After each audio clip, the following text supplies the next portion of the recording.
Amdalihim ghairil maghdubi alaihim waladdallin, begitu Pak. Dia tetap harus wajib dibaca ketika berdiri. Kalau Bapak nyambi begini, Pak, nyambi, Bapak nggak sah itu.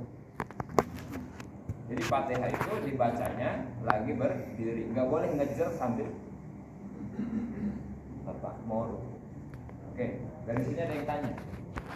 Ustaz, Ya. kalau misalkan tadi kan lupa untuk rukuk, langsung sujud terus dilanjutin sholatnya itu gimana, Tad?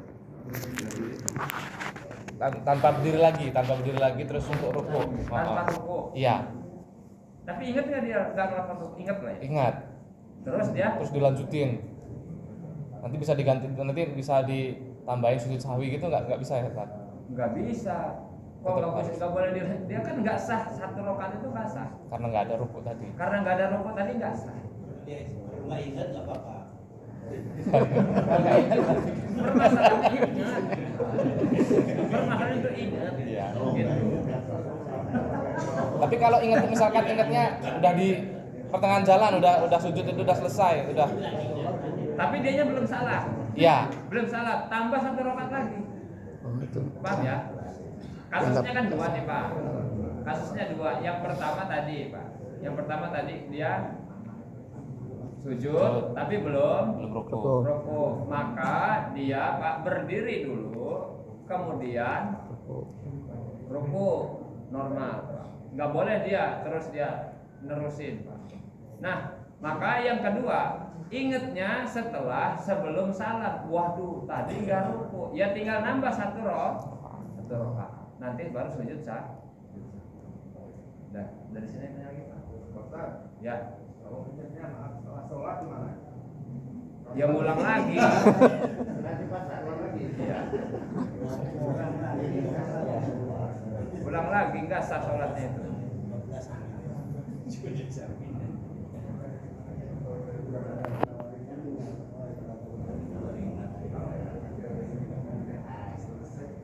Kata-kata. Ya. Kalau misalnya kita sustinya sudah ya akhir, kita langsung berdiri baca Al-Fatihah lupa baca terakhirnya apa? Langsung sujud lagi apa bagaimana? Mestinya sudah terakhir semestinya lupa berdiri lagi baca Al-Fatihah. Baru Nah, ingat. kalau pelupaannya itu kenapa? Jadi lupa terakhir lupa dia. Apa? Mestinya udah terakhir semestinya kan. Nambah rakaat. Nambah rakaat, ya, lupa. Jadi 5 lah. Pokoknya nambah Ya, satu 4, rakaat. 5 atau 3 ya. Terus pas lagi berdiri, Nah, posisi dia bakal dia ingat oh ini sudah terakhir semestinya. oh maksudnya duduk lagi dia. Gitu ya, duduk lagi. Sudah enggak usah diterusin. Jangan diterusin yang begitu. Waduh, ini rakaat udah selesai kok saya berdiri lagi ya, duduk lagi. Nah, nanti karena Bapak nambah satu rukun berdiri tadi, maka Bapak sunnah untuk sujud. Nah, ada lagi Pak? Sunnah atau wajib, Pak? Sunnah. Sujud Jadi- sahwinya sunnah. Jadi kalau nggak sujud sahwi nggak apa-apa. Cuman nggak ditambal. Sayang. Batal berarti sholatnya. Iya, nggak ditambah. Jadi Pak, jangan meremehkan yang sunnah, karena kata Imam Ghazali, kita seperti memisalkan seandainya manusia hidup, terus matanya buta, nggak apa-apa lah, yang penting masih jadi manusia. Tapi tetap nggak pantas kalau matanya picek kan Pak. Begitu. Nah begitulah sunnah. Maka kalau ada yang tadi kekurangan, itu sunnah ditambah, walaupun hukumnya sunnah untuk menyempurnakan sholat.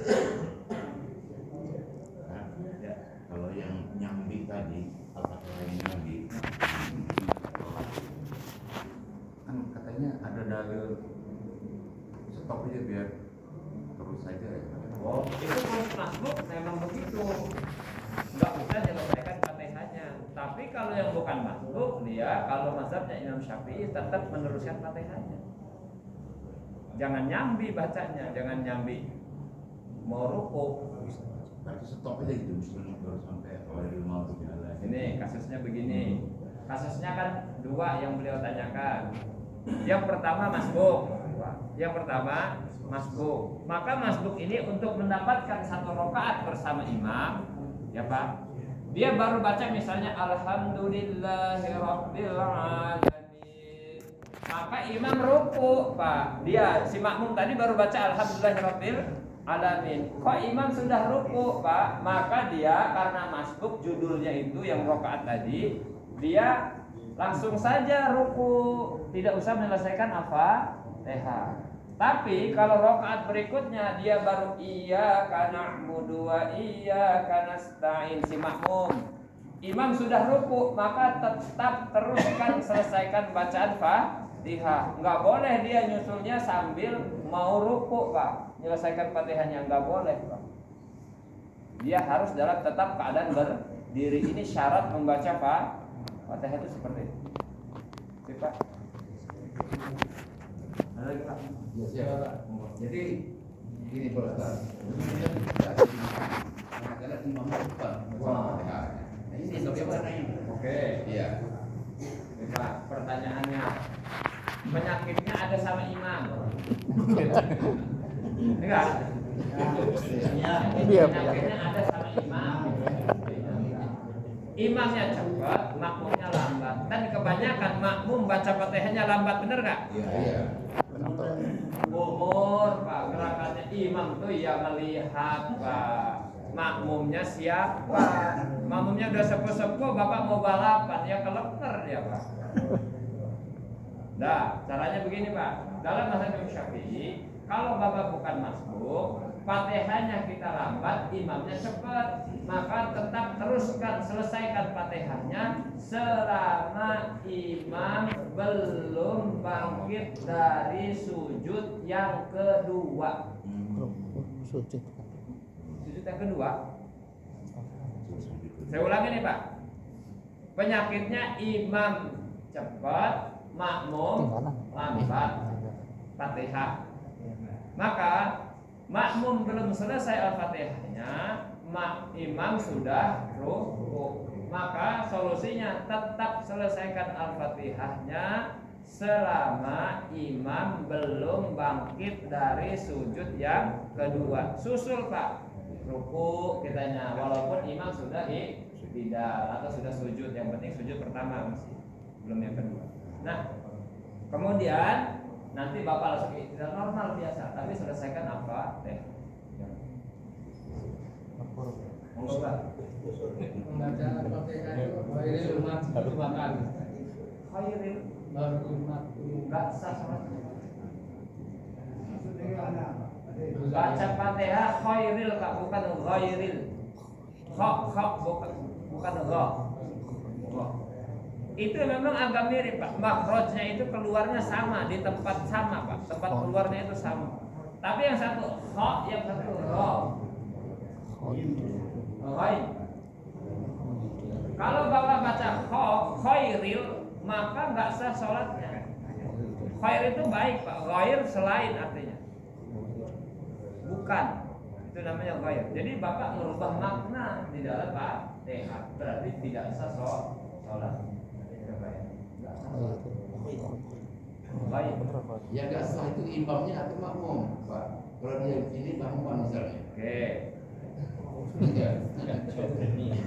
Ya nggak sah. Iya. Kalau makmum ngerti, Iya. weh mak, itu tuh Oh, kan. mestinya ghaib kamu begitu kan, dalam hati, bukan malah yang tiba-tiba, Pak. Nah, maka karena ngerti tadi, makmum nggak boleh bermakmum sama dia. Kalau tetap bermakmum, biarlah dia yang nanggung, nggak boleh gitu. Dia nggak sah juga sholatnya. Dia ngerti kekurangan. Saya ulangi, Pak. Tidak sah makmum bermakmum kepada imam yang dia umi di dalam Fatihahnya tadi. Tak umi, Pak. Nggak ngerti, Pak. Nggak ngerti berubahnya huruf itu, Pak. Namanya umi. Jadi nggak sah, Pak, dia bermakmum. Nggak sah dia bermakmum. Gimana caranya? Ya langsung sholat sendiri saja di situ. Ini ya putus langsung. Saya PHK sama kamu lah. Makanya, Pak. Hah? Enggak. Kita aja lah. Enggak sah, Pak. Gitu. Makmumnya tidak sah. jadi menjadikan dia imam. Jadi tolonglah, maksudnya ini apa? Maaf ya Pak. Ini kekuatan pengurus, pemimpin di dalam masjid, ketua masjid Pak. Memang jadi pemimpin rumit Pak. Dia siap dipetisi Pak. Terus ada orang yang senang-senangan pengen jadi imam Pak. Nggak mau berhenti jadi imam, padahal error bacaannya. Nah, dari sinilah di situ ada pengurus Pak. Maka pengurus inilah yang mengatur. Dia nggak boleh lagi Pak, karena memang bikin nggak nyaman jemaah. Nah inilah ketua masjid gunanya. Ya biarin memang pemimpin. Tahu jawab. Kok mau main aman Pak, jangan jadi pemimpin Pak. Main aman Pak, jangan jadi pemimpin. Jadi pemimpin itu harus tegak lurus. Kalau sesuai syariat ikut, kalau nggak sesuai syariat jangan ikut. Loh, jadi imam kan nggak digaji, bener nggak? Nanti kalau kesinggung itu fiil namanya Pak. Salah nanggung semua Pak. Bahaya. Jadi jangan bapak kesinggung, malah buruk ini kan bukan kayak jabatan kantor Pak. Berarti kan ada rasa ujub bangga diri, mentang-mentang jadi imam. Buat apa Pak kalau salah orang kamu nggak ngomong sama? Jadi tolong ya Pak ya. Jadi pengurus masjid mulai dari sekarang bikin keamanan, kenyamanan buat jemaah, termasuknya imam. Ciri-ciri masjidnya itu Pak, yang dia nggak bagus Pak. Imamnya dorong-dorongan. Dorong-dorongan itu nggak bagus tuh masjid. Iya Pak, nggak bagus. Udah tentukan mana yang capable, yang punya potensi untuk jadi imam, bagus bacanya, dia yang maju. Itu ketua masjid. Bayar Pak. Kalau mau ya bayar Bapak gitu. Urunan ini pengen ini tapi surung-surungan ya nggak bagus masjidnya Pak. Nggak bagus. Saran ya Pak, tapi ini bukan untuk masjid ini, mungkin beliau menanyanya bukan masjid ini. Kalau ada kesamaan ya Pak. Jangan kesinggung pengurus masjid, saya kan nggak ngerti keadaannya Pak ya. Baju ustadznya apa pula ceramah katanya. Ya inilah gunanya belajar toh. Jadi kalau yang salah jangan kesinggung. Ciri-cirinya orang sombong itu dikasih tahu kesalahannya kesinggung. Sombong itu Pak, namanya takabur. Udah tahu salah kasih tahu marah ya takabur. Itulah definisi takabur. Ada yang tanya lagi Pak? Monggo.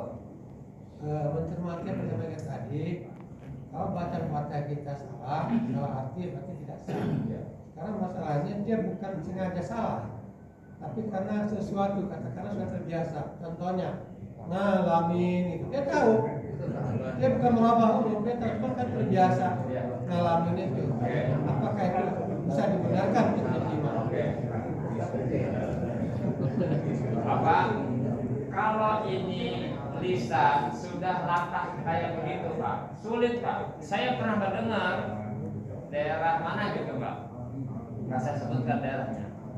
Dia ngajarnya ya sama anak-anak ngalamin, ya anak-anak jadi ngalamin Pak. Tuh, sampai tua Pak, ngalamin itu. Maka untuk yang model kayak begini, dia tetap sah sholatnya. Karena ngalamin, mau ngalamin nanti ngalamin lagi Pak. Itu sebenarnya dari sononya. Jadi dia tetap sah. Di dalam fikih dia tetap sah. Boleh kita bermakmum sama dia boleh. Boleh. Karena nggak bisa dalam. Ada lagi Pak? Ada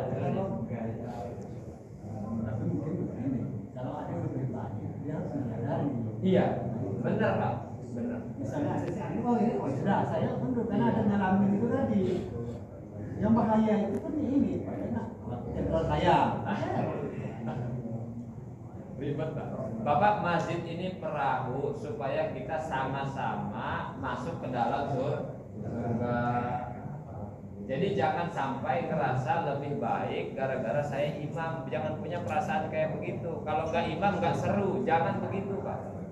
Tolong ya Pak ya, perasaan itu jangan kayak begitu. Itu takabur. Oke, supaya itu nanti diteruskan. Saya ada pertanyaan walaupun menyimpang ya. Saya begini, ada terusik ini bukan terusik, tersinggung, positif dalam artian saya terusik di dalam menggali. Ada kalimat yang sering lontar-lontar kalau pernah maling, pulangkan. Jadi saya punya pandangan sendiri kalau saya kaitkan dengan tobat. Tobat pemabuk dengan tobat maling itu berbeda kalau begitu. Iya. Nah, karena tobat pemabuk dia nggak ada tuntutan dia harus mengembalikan. Iya. Nah, tobat maling, pencuri dia harus mengembalikan yang pernah dicurikan. Itu kalimatnya. Terus saya positif di dalam menggali itu maksud saya. Dan bukan saya tersinggung juga. Nah, pertanyaan saya begini, Pak Ustaz. Tolong berikan pandangan. Kalau maling itu akal yang dimaling sudah nggak ada lagi, kayak mana mengembalikan? Oke. Jadi bahasa halus ini, maling itu kan banyak bahasa. Nah, apakah ada solusi jadi ini? Karena yang kita mengembalikan tempat mengembalikan sudah tidak ada. Apalagi kalau bicara, maaf kita fusionan semuanya. Kalau misalnya ada uang ke bawah dari kantor, mau dikembalikan nggak mungkin lagi ke kantor. Malu kan? Bukan itu sudah inilah. Tapi pertanggungjawabannya sudah. Jadi sama aja kembali kepada yang baru, diambil di kantong yang baru, tambah lagi berdosa. Waduh. Nah jadi pandangan itu solusi untuk mengembalikan itu dari siapa? Apakah dimasukkan ke masjid atau gimana? Mohon kalau pertanyaannya ada kesamaan. Oke Pak. Bapak. Duit dibawa sini ke. Dia dari Allah. Berhubungan dengan diri sendiri. Dan dia dosanya sama. Kalau dia maling, maka dosanya berhubungan dengan manusia. Ya Pak, ini beda cara tobat. Kemudian Pak, pas ketika pengen mengembalikan orangnya sudah meninggal, maka cari ahli warisnya. Kalau ahli warisnya nggak ada, maka caranya Bapak berikan itu kepada orang yang nggak mampu. Kalau Bapak maling duit rakyat misalnya, saya cerita Bapak ini bukan Bapak semua, Bapak mana-mana, saya kesinggung pula. Bilang-bilang Bapak ini bukan Bapak. Maka Bapak, dia caranya kembalikan itu diberikan kepada rakyat Pak. Kasihkan saja dengan niat ini saya mengembalikan uang ini atas nama ini. Atas nama ini. Malingnya dulu dengan Pak Abdullah, maka kasih sama orang miskin, ya Allah berikan pahalanya sama Pak Abdullah. Ya Pak ya, berikan pahalanya sama Pak Abdullah. Nanti di akhiratnya diislah namanya. Dikisah sampai diislah, aku udah dikirim dari akhirat, dari dunia sama kamu gitu dulu sebagai pengganti tadi. Ini caranya. Kalau nggak ketemu ahli waris. Ada lagi Pak? Mana? Mana? Yang sampai tadi kan perorangan. Nah kalau ambil uang pemerintah. Kepada Itu yang pertama. Yang kedua, ini disampaikan di depan yang ramai atau enggak? Saya memberikan uang ini karena saya maling bulan apa di hati saja? Iya di hati saja. Oh enggak langsung sebutin. Iya jangan disebutkan, oh ini duit kamu orang. Sekarang dia mau pemerintah bagaimana? Iya kasih aja ke rakyat. Kasih ke rakyat. Harus pemerintah gitu. Bos. Sama rakyat. Hah? Harus pemerintah sama rakyat gitu. Sama rakyat kalau itu kan uang rakyat. Oh itu. Aslinya kan uang rakyat ya. Ya. Uang pajak Bang, dimaling. Itu kan uang hasil pajak kan dimaling. Kembalikan sama rakyat. Atau Bapak bangunkan jalan. Bikin fasilitas apa? Niatnya untuk ini. Lalu banyak Pak, triliunan dititipkan di luar negeri. Iya kembaliin semua. Waduh Pak repot Pak. Gini Pak. Bapak dosa yang berhubungan dengan manusia ini sangat repot di akhirat. Sangat repot. Kalau sama Allah Ta'ala Allah mudah ngampuninya. Kalau sama manusia bahaya banget Pak.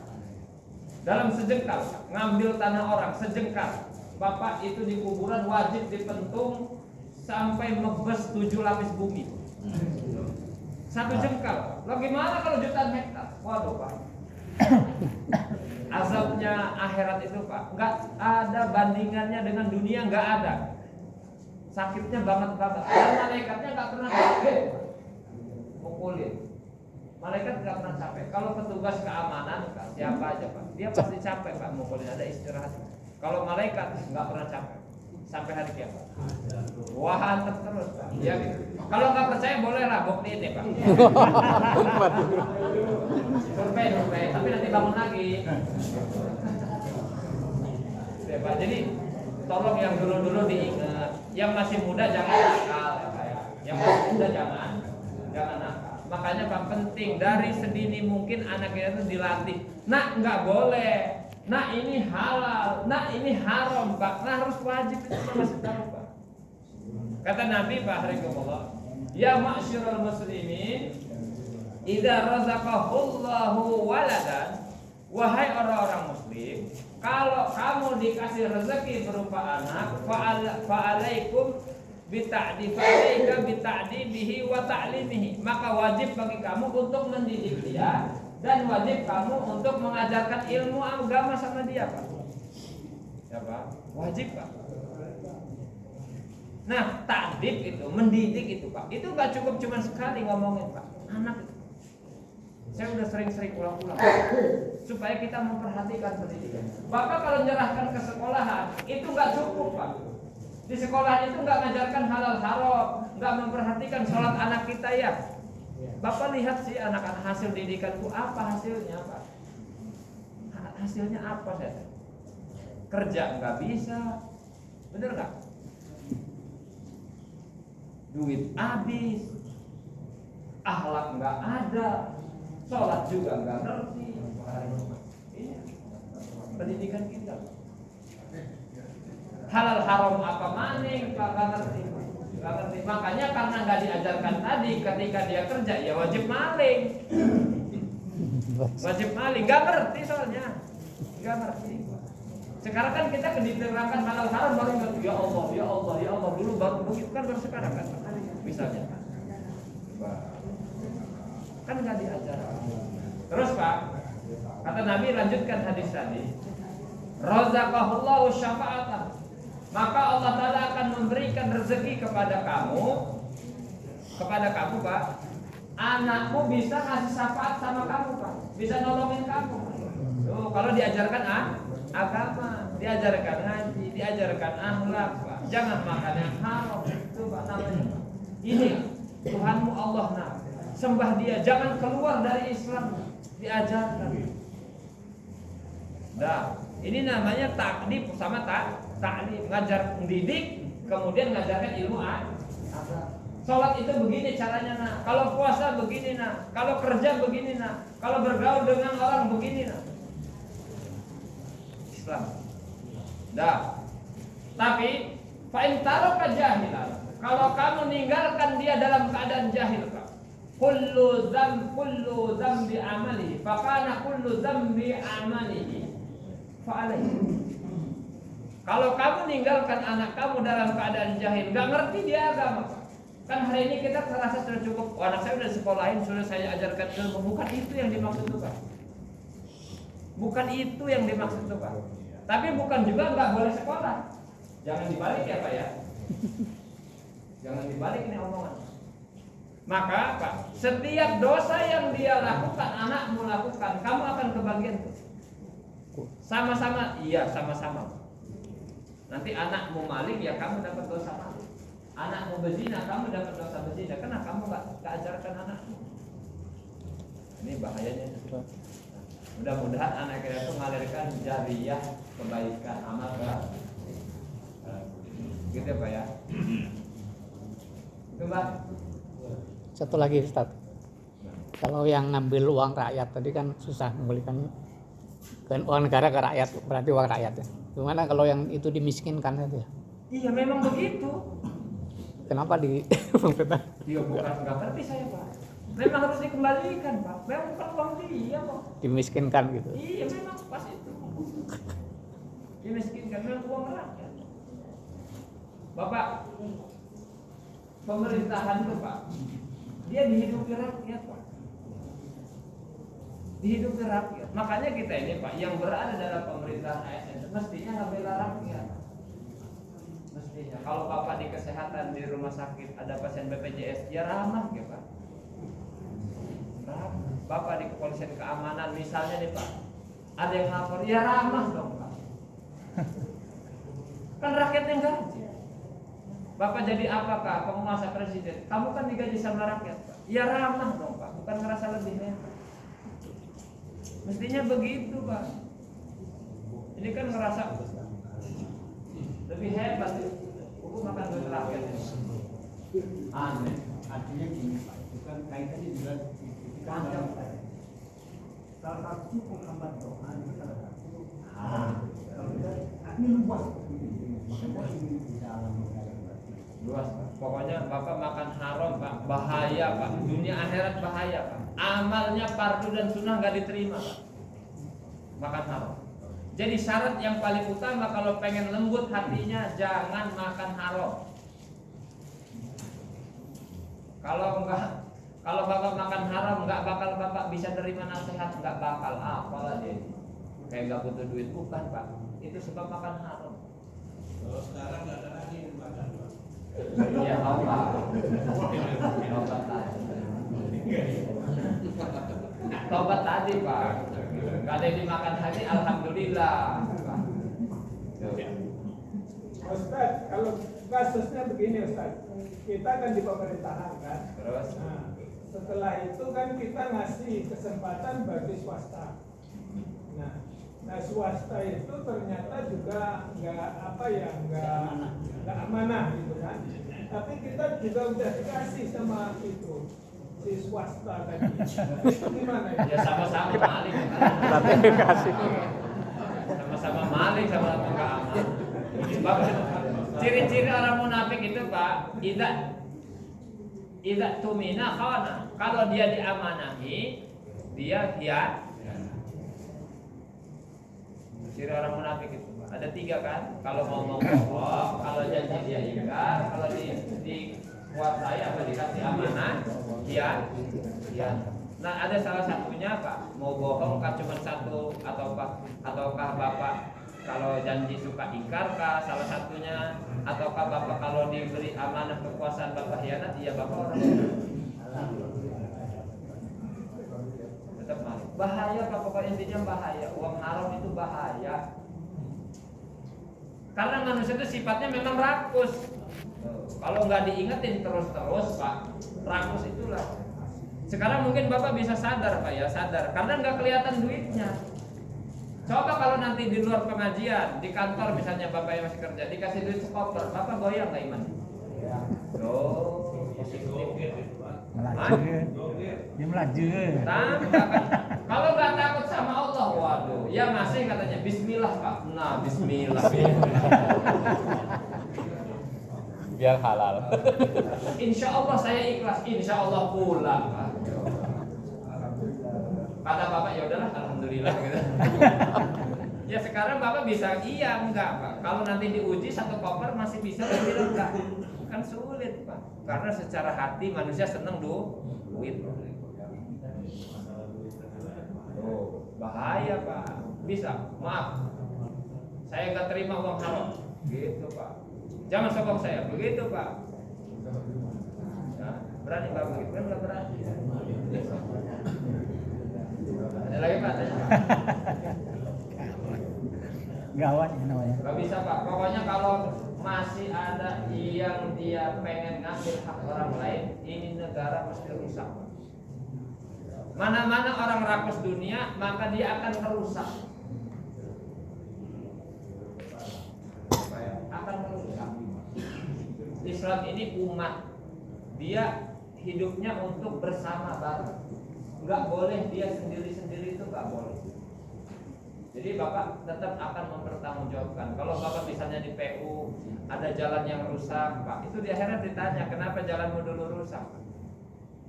Padahal duitnya ada, kenapa Pak? Oh panjang saudara, nggak usah cerita itu. Kalau nggak percaya udah duluan aja.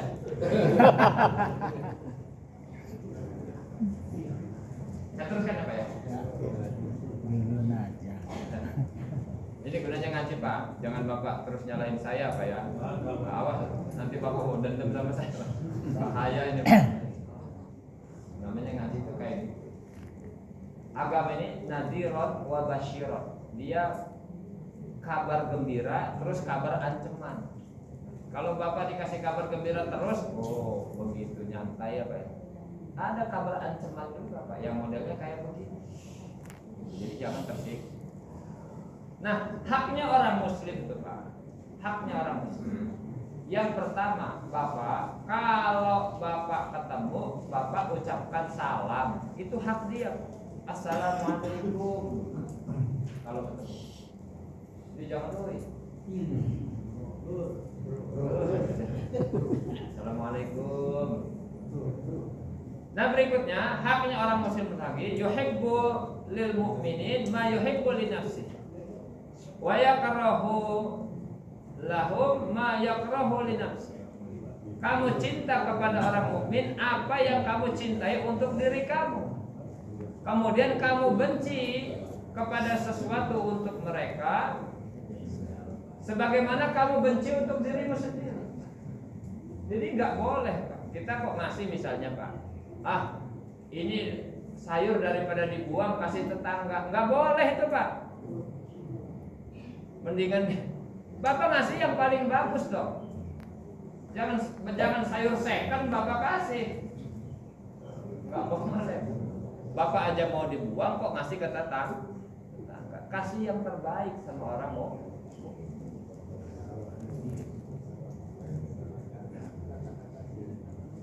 Berikutnya termasuk haknya orang mukmin lagi, muslim lagi. Alla yu'dhiya ahadan minal muslimin bi fi'lin wala qaul.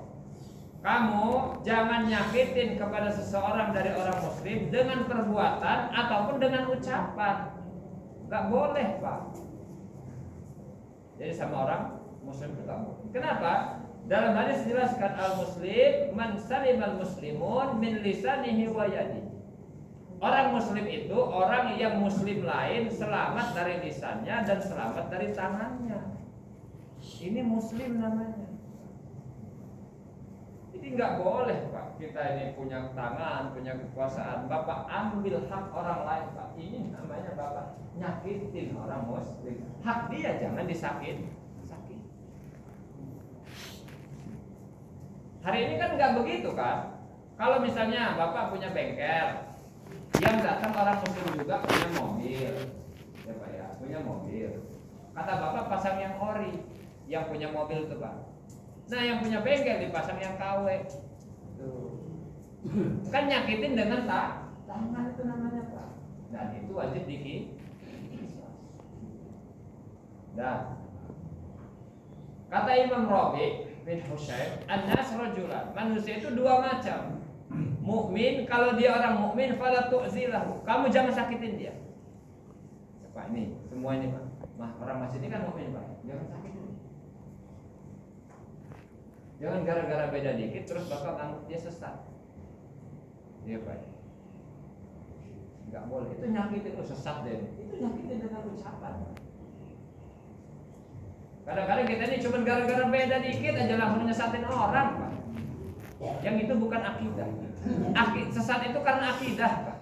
Bukan gara-gara enggak kunut, bukan gara-gara enggak mau salaman, bukan gara-gara terus zikirnya zahar ataupun enggak jahar, itu bukan sesat begitu Pak. Itu mah perbedaan mazhab. Jangan Bapak suka nyesat. Bukan gara-gara pakaian, bukan gara-gara harokah. Harokah itu apa? Lembaga, institusi. Terus Bapak nyesat-nyesatin gara-gara enggak sama dengan saya. Bukan gara-gara pengajian. Oh itu mah bukan urusan saya Pak. Kalau dia mah jurusan sesat. Aduh, Pak ini jadi ribet orang kayak gitu. Enggak satu kali. Oh dia mah gerakannya itu, gerakan saya sini enggak CS kita. Allah Akbar. Al muslim akhul muslim. Muslim itu saudara. Kenapa kamu gara-gara ikut ngaji itu jadi benci sama saya? Kan gitu kan. Enggak boleh.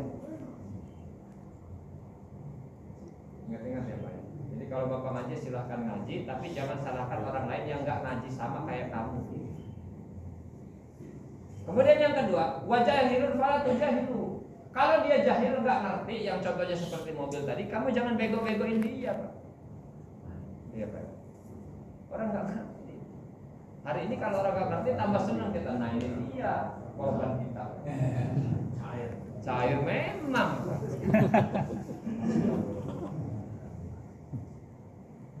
Akhirat nunggu loh, Pak. Perbuatan kita itu, Pak, akan ditulis. Ya, Pak ya. Fama ya'mal mithqala dzarratin khairan yarah, wa may ya'mal mithqala dzarratin syarran yarah. Buat kebaikan walaupun sebesar biji zarrah debu, Pak, maka akan ditampakkan nanti kalau sudah mati. Kalau dia buat keburukan walaupun sebesar biji zarrah juga itu akan ditampakkan walaupun dia nanti setelah dia kayak kalau nggak percaya ya silahkan dulu. Saya ulang survei dulu. Bangun lagi. Nah termasuknya apa lagi? Ayat tawadhu'a li kulli muslimin wa la yatakabbaru alaihi. Kamu tawadu merendah kepada setiap orang muslim, jangan takabur sama mereka. Ya Allah, Pak, kalau giliran pasien BPJS kasarnya enggak karuan. Padahal dia juga dapat gaji dari mereka, Pak, gara-gara ada mereka. Itu kan bayaran iuran bulanan kali mereka, Pak. Giliran pasien PAP masuk PIT, Pak. Subhanallah. Sama-sama muslim, Pak, cuma beda ruangan. Kenapa sih, Pak? Kalau yang laporannya orang miskin, Pak, waduh, Pak, laporannya nggak diterima, Pak. Nggak usah laporannya, maaf, biasa. Pak, kalau yang laporannya orang kaya, bawa mobilnya bagus, wah, udah mulai, Pak. Jangan begitu, Pak. Orang muslim itu jangan begitu. Cobalah merendah sama orang muslim, dia lebih baik dari saya. Jangan gara-gara pakaiannya terus Bapak hina dia. Jangan gara-gara kerenya dia, Pak, terus Bapak hina dia. Jangan begitu sama orang muslim, Pak. Enggak bagus itu, Pak. Enggak boleh. Nabi itu, Pak, beliau doanya supaya dikumpulkan bersama orang miskin. Hari ini kita, Pak, nggak mau bergaul dengan orang miskin, alergi, Pak. Makanya kita jadi takabur. Kapan kita bisa bersyukur dengan nikmat Allah Ta'ala? Bisa jadi orang sabar. Dalam hadis itu dijelaskan, Pak. Pak. Jadi kalau kamu pengen jadi orang dicatatkan orang syukur dan bersabar, Pak, kalau masalah dunia kamu lihat orang yang di bawah. Kalau masalah agama kamu lihat orang yang di atas. Bergaul dengan orang miskin itu melembutkan hati, Pak. Bergaul dengan orang kaya mengeraskan hati, karena Bapak akan enggak senang dengan nikmat yang dikasih sama Bapak, karena melihatnya kok dia lebih hebat dari saya, Pak. Akhirnya meniadakan nikmat Allah. Tapi kalau bergaul dengan orang miskin, alhamdulillah ya Allah, langsung lembut hatinya, Pak. Pengen ngasih. Langsung nangis, ya Allah. Maka coba sering-sering tengok ke rumah sakit, Pak. Tengok ke orang sakit, yang di kelas 3, yang di bangsal rumah sakit, Pak. Nangis, Pak. Mau makan aja nggak ada, walaupun dia bisa BPJS, Pak. Nunggunya itu mau makannya dua kali. Coba tengok mereka. Coba tengok orang-orang yang sakit. Bapak akan lembut. Oke, Pak. Berikutnya, Pak, haknya orang muslim. Ala yasma'a balagatin nas ba'duhum ala ba'd. Jadi jangan kamu dengar apa yang disampaikan manusia sebagian mereka ke atas sebagian yang lain. Ya, Pak, ya. Jangan dengarkan, Pak. Kalau ada orang nyampein gini, enggak usah didengerin. Nah, kita tuh biasanya kalau lagi kumpul yang paling seru nyampaikan keburukan orang lain. Terus lama, Pak. Bisa manis tuh, Pak, ngomong. Kalau menjelekkan orang. Berikutnya juga, wala yablughu ba'dhum ma yasma'u min ba'di. Kamu jangan sampaikan, kalau memang kamu mendengar omongan itu, jangan sampaikan juga sama orang lain. Ya, Pak, ya. Yang pertama, jangan dengerin apa yang disampaikan orang lain. Kalau kedengar, jangan disampaikan kamu. Nah, kadang-kadang kita tuh suka nanya gimana kabarnya orang, sebenarnya pengen tahu keburukan dia. Iya. Ya gimana dia itu kabarnya? Karena Bapak sebenarnya sudah tahu dia itu kabarnya error. pura-puranya nanya. Lalu cerita lah yang ditanya nih kan, nah juga ngibah, nggak boleh. Kalau ini Pak Ustaz, kelompok Ray Surya sama itu gimana? Waduh, ini serem. Bapak, kalau yang berhubungannya dengan kemaslahatan rakyat, penipuan misalnya Pak ya, ini penipuan bukan saya terus ini, misalnya Pak, ingin dibuktikan, ini boleh rakyat tahu, boleh tahu, itu gibah tapi nggak dosa, karena dia memang misalnya memang pengen dibuktikan kebenarannya, ini boleh, karena berhubungan dengan kehidupan rakyat maba.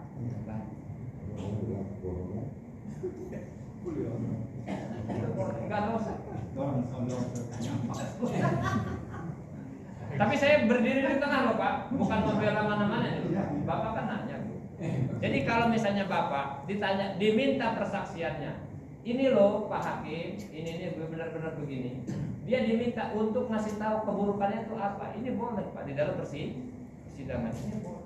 Karena ada kecurigaan, karena berhubungan dengan kehidupan rakyat banyak. Karena memang hukum kalau memang palsu ya di penjara. Kalau palsu. Ya teruskan ya, nggak ada yang kan? Entah, ada kasusnya begini Pak. Kalau Jangan nyerempet-nyerempet. orang itu salah, misalkan.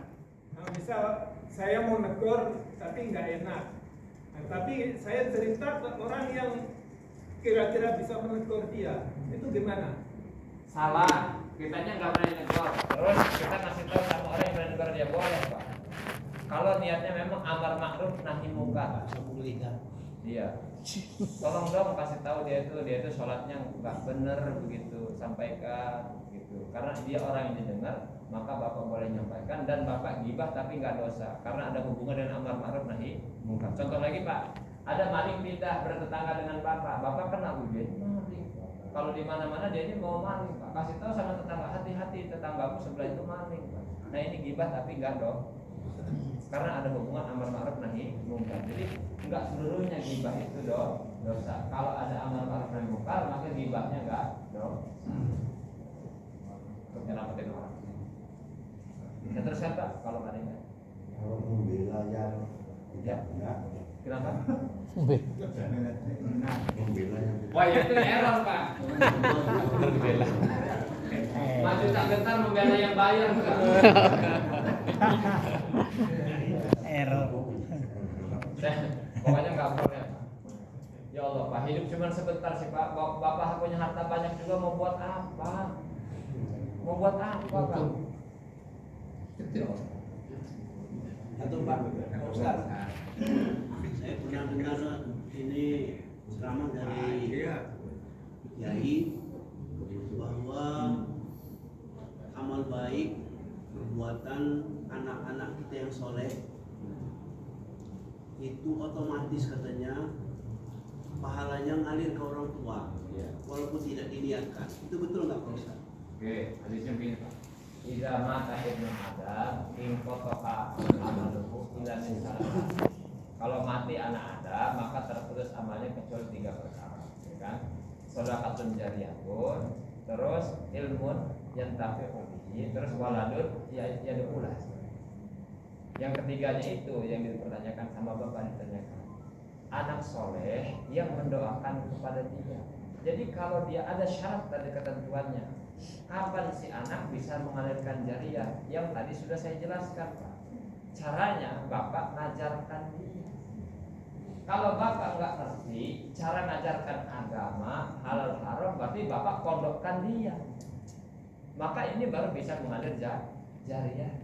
Tapi kalau nggak diajarkan, nggak bisa itu Pak. Nggak bisa Pak. Dan dia nggak mungkin benar amalnya Pak. Makanya penting dari sedini sekarang Pak, kita itu kalau punya cucu, kalau sekarang udah sepuh-sepuh berarti cucunya berbeda. Nah ini orang tuanya kasih tahu, nah pondokkan anaknya yang benar. Hati-hati Pak, pondok juga Pak. Apa pilih benar-benar Pak. Karena ada orang nanti setelah mondok anaknya jadi error. Jadi error Pak, malah ngelawan Pak. Semua salah sama dia Pak.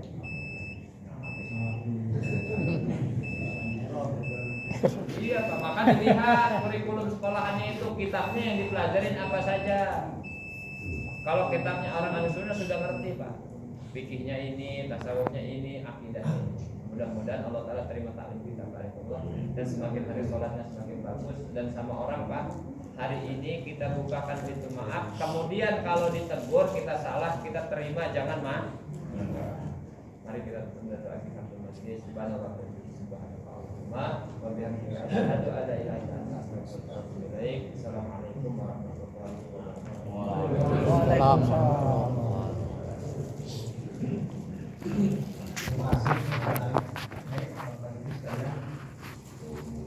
Mudah-mudahan kajian kita pada pagi hari ini membawa wawasan kita semua.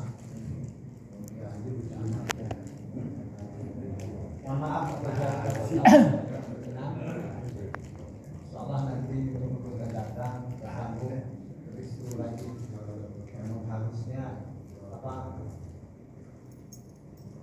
terakhir kami dari Pak Ustaz Ali ada separuh. Jadi ketahuan masalahnya. Oke, terima kasih. Mohon maaf atas segala kekurangan. Wassalamualaikum warahmatullahi wabarakatuh. Waalaikumsalam warahmatullahi wabarakatuh.